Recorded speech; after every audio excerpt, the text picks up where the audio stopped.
It's a fairly long story, but I think it's an interesting one. I am actually a fine artist by training, so I have an undergraduate fine arts degree in photography from a school called the Rhode Island School of Design, which is a well-known art school in the United States. But when I left RISD, I got involved in high technology. So first thing I did, this is in the early 1980s when I joined my first high-tech startup, I was teaching artists how to use computers to make pictures. So very early computer graphics interest. But part of what it is that I was doing was also teaching the engineers about what artists need, right? And about looking at what the market was going to be doing. So what are the things that artists are going to be wanting to do with computers 2 years from now, 3 years from now, 4 years from now, so we can start adding that software or thinking about adding those capabilities into our systems. And so I was on a business trip in the south of France in 1994, high tech, and I was introduced to the concept of origin chocolate for the first time. Bars by a French chocolate maker by the name of Bonnat.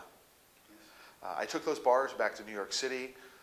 A week later had a chocolate tasting in my apartment, but this is 1994 and nobody knows what a chocolate tasting is supposed to be. But my memory of that evening is every single one of us had a different favorite chocolate, but for a different reason. And so I thought about that over the course of the next little while, looking at magazines that cater to connoisseurs, Wine Spectator, maybe Cigar Aficionado, and realized that while there are critics, there were professional critics for beer and wine and scotch and movies and advertisements and restaurants, there were no professional chocolate critics. So in early 1994, I made the decision to become a professional chocolate critic. Now I had no idea what that meant, but I spent 7 years figuring out what I needed to learn, who I needed to go to learn it, where I needed to go in order to find that out. And in May of 2001, started publishing a website called chocophile.com. Yeah. And it turns out that Martin Christie, who's the founder of 70%.com, and I started publishing just about the same time. Right, so you have a whole group of people, a little movement that's starting in the early 2000s that's recognizing that fine chocolate is going to be a big thing. And it's an international movement. I'm in the United States, Martin's in the UK.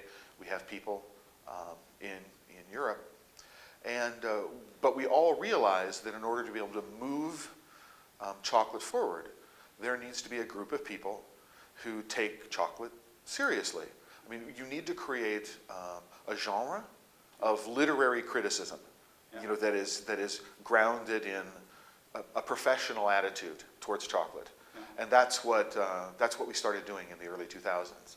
We really had no idea what we were doing. I started with the website, that's correct. And it was, depending on how you time things, either Martin or I got there first, but it was one of the first two professional chocolate blogs. Historically, the chocolate connoisseurs, who are the tastemakers, the people who write about chocolate, and the people who pay attention to those people, right, have very much preferred very classic French, Belgian, and Swiss style of chocolate making, right? And that style of chocolate making basically is comparatively soft. It rounds off most of the edges. And they tend to take the real aggressive flavors and tone them down. Yeah. Right? And so one of the things that's happened with the craft chocolate market, especially in the United States, right? People like Alan McClure of Patrick, Sean Eskenazi Chocolate, Art Pollard of Amano Chocolate, Colin Gasco of Rogue, Rob Anderson of Fresco Chocolate. If you look at what it is they're doing, they're going, oh man, I mean, this is amazing. And they're delivering flavors and acidity and tannin levels that you would never find in a European chocolate. There are some people now who are starting to do that in Europe. But again, to the point is that if I'm an expert in chocolate and my preference is for European chocolate, then my notion of what's good is very much based on that. If you look, for example, in France, there's a lot of interest in protecting the cultural patrimony. Yeah. Right? So we have this style, we make this stuff, and we set it as a standard. And they've been making chocolate in France since the 1700s. Yeah. Although it wasn't until 1897 in the invention of the conch that we would really recognize modern chocolate. And that's actually a very interesting point, is that chocolate that we eat today is a product of the Industrial Revolution. Prior to the mid-late 1800s, with the widespread availability of two things, which was powered machinery and refrigeration, chocolate didn't exist. You know, the United States as a culture is very reactive. So there's something going on in the rest of the world, and we're going to go take it, but we're going to make it our own. Here in Europe, you know, it's very unusual, for example, in Brussels, right, for a high-end confectioner not to use a chocolate manufactured by a Belgian company. But you get one guy, Laurent Gerbeau, who's using Dumory, right? So you go to Bruges, and you have Dominique Persson, and he's saying, boundaries? You know, what are boundaries? I'm just going to go have fun, and I'm going to go do very different things. And that's very much a part of the American culture. So if the prevailing style, if the way that most Europeans make chocolate is very highly refined, with a lot of added cocoa butter for mouthfeel, then we're going to make chocolate which has no cocoa butter in it, and we're not going to use lecithin. But in Denmark, I mean, you have this fabulous collaboration between Mikkel Frisholm and Stefan Bonnat. You know, Bonnat is the guy who got me interested in chocolate, or at least his chocolates got me interested in this back in 1994. And Mikkel is going to him and saying, yes, I know, Stefan, I know you like to roast this way, but I want you to do it this way for me. And, you know, I know you like, you know, using all this cocoa butter, but don't use quite as much with me. And so he's got a bar right now called Chuno, which is a 70% made from beans from the Choco plantation down in Nicaragua. And he has two versions of the same bar. One made where the beans are turned twice during fermentation, and one made with beans where they're turned 3 times during fermentation. So you get much more conventional, much more traditional fermentation activity in the 3 turns. So you have more compounds which are available to flavor development during roasting. And so the two-turn one is less developed. Ultimately, it's what you like. Yeah. All right. But being able to taste the difference is what's important. Oh, wow. I mean, this is one of the few times where I know that somebody has deliberately said, let's go play with fermentation. Let's go make chocolate from different fermentation and sell that chocolate to the general public. I mean, there's an American, I mentioned earlier, Rob Anderson at Fresco, and he has a new set of 4 chocolates made with beans from Papua New Guinea. And they're all the same fermentation, but the 4 chocolates are different combinations of roast and conch times.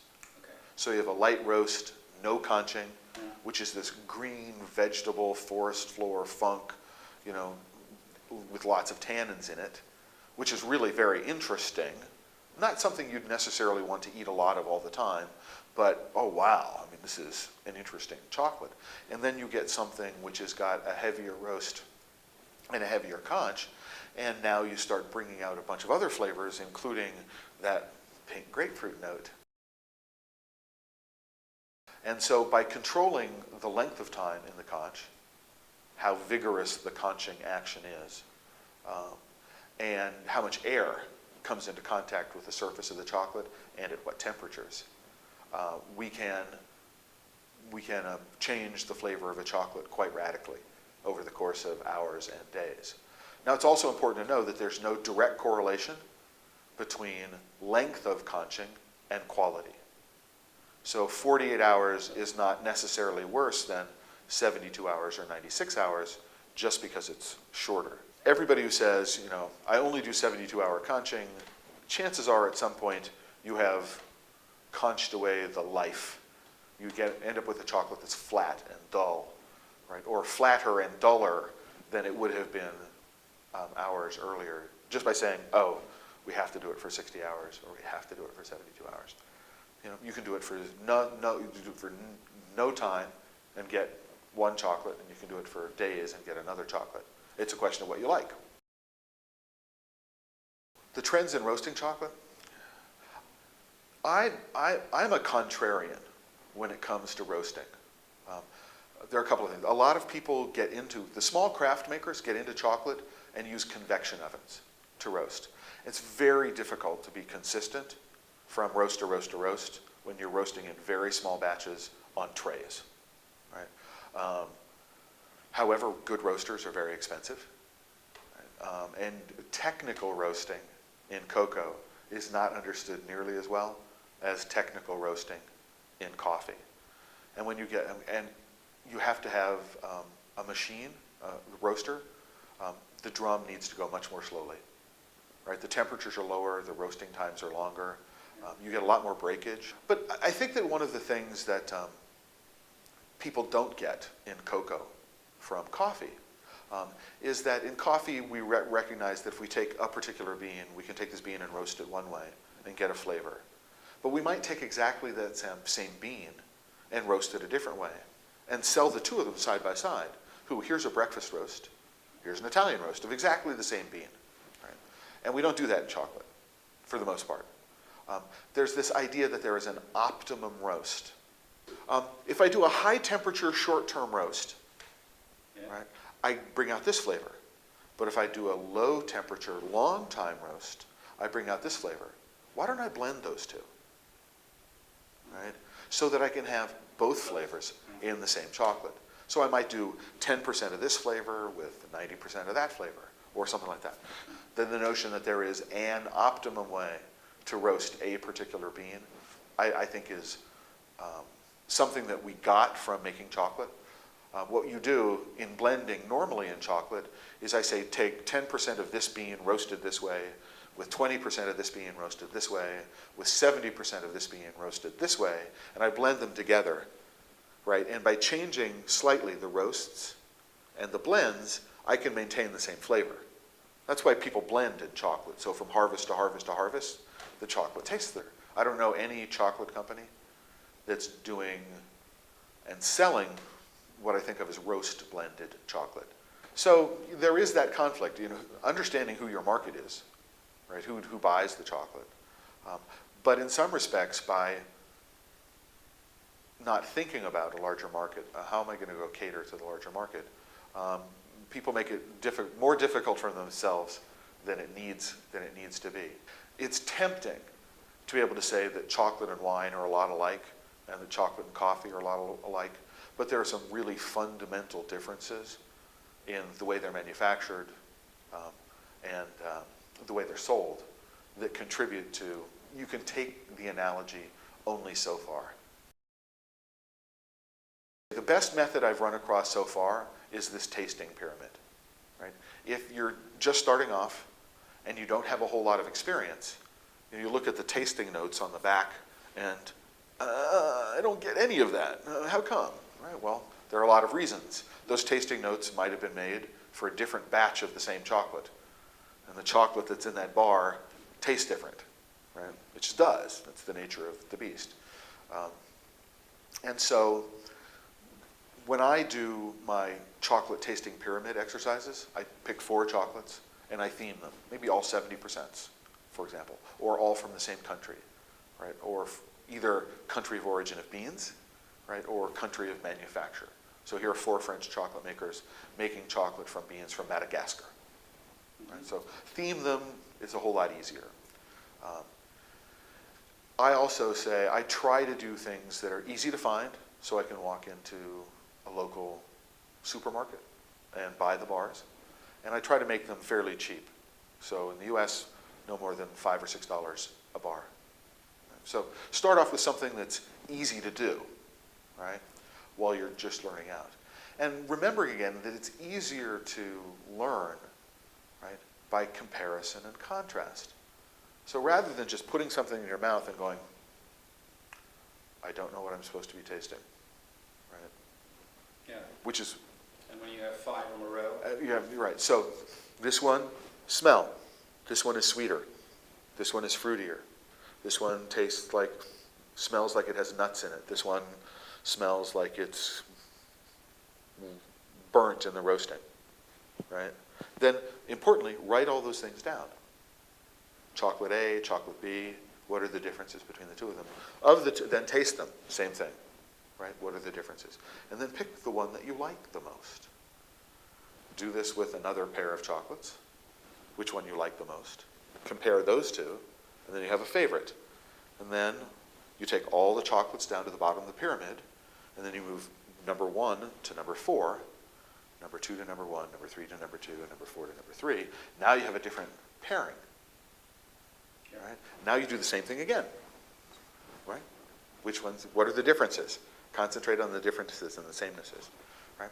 And work from the more general to the more specific. Now if you do this in a group, somebody might say, yeah, it tastes fruity, but it tastes like red fruit to me. Right? Or it tastes like stone fruit to me. You can make a note. Oh, red fruit, stone fruit, okay. You know, when I think of stone fruit, I might think of plums, I might think of peaches, I might think of apricots. Yeah, stone fruit as opposed to cherries. I don't try to identify what fruit it is, but generally. So you work from the more general to the more specific. And the more experience you have, right? And if you're doing this in a group, you can take advantage of the fact that lots of people have different abilities when it comes to smelling and tasting things. Then you can remember, oh, that's what stone fruit smells like, or that's what basil smells like. Oh, that's basil.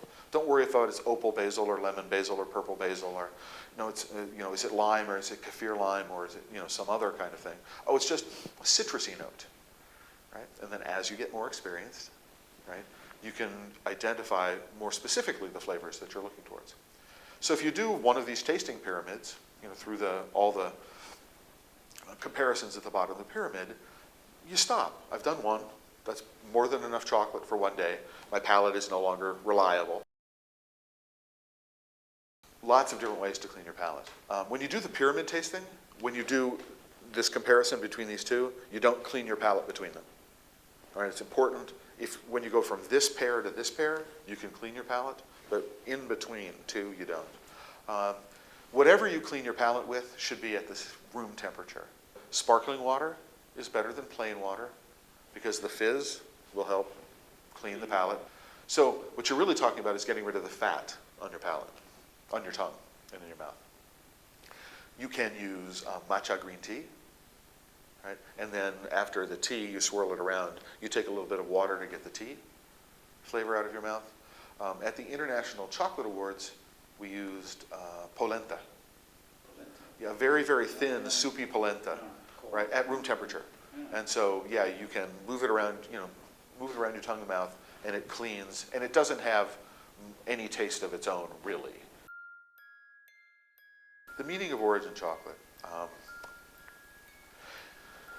An origin chocolate is one in which the maker respects the provenance of the beans. So we have genetics, which are modified. The potential of the genetics is what the beans are capable of expressing. And those are modified by the local environment, the terroir, and the post-harvest processing practices. And then from there, the chocolate maker in the process, all the manufacturing processes, can add their own stamp, their own artistic impression of what that origin means to them. And so it's about, I think, respecting the origin of the beans and making a statement